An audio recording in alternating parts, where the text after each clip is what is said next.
China's growth could be the key for one U.S. state that shares one of the longest-standing relationships with China, that is Washington State. Washington's Congressman Rick Larsen gave us details of his upcoming trip to China and what it could mean for U.S.-China policies.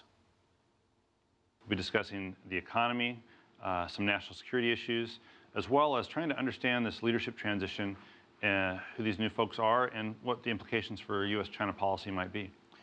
You're going to be meeting some of your counterparts out there in Beijing, most likely. Yes.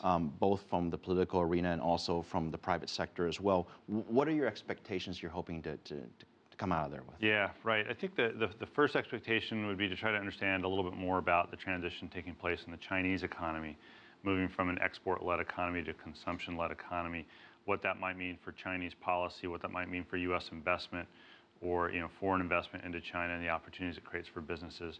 And so we'll be asking questions along those lines.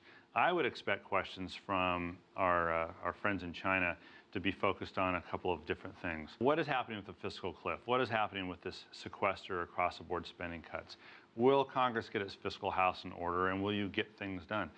During the past presidential election, which we saw President Obama get reelected, there was an awful lot of tough talk from both sides, whether you're a Republican or a Democrat. And is it possible this trip can help diffuse some of that negative election coverage?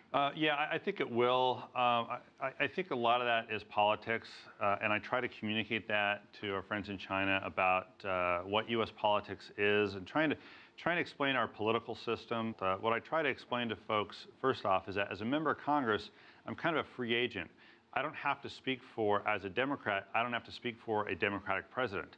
I can speak on my behalf.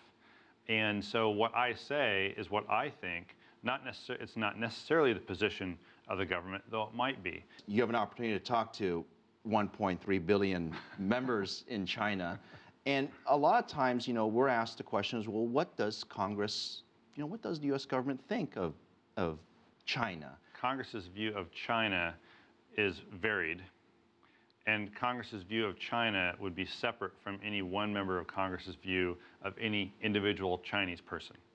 So I take pride in my country, and so when people talk about it, I want to take into account, I understand people in China are very proud of their country as well. So that's a preface to what I'm about to say. I think that members of Congress generally have a negative view of China and the Chinese government mainly focused on because of economic issues between the countries, and because of maybe different goals in national security.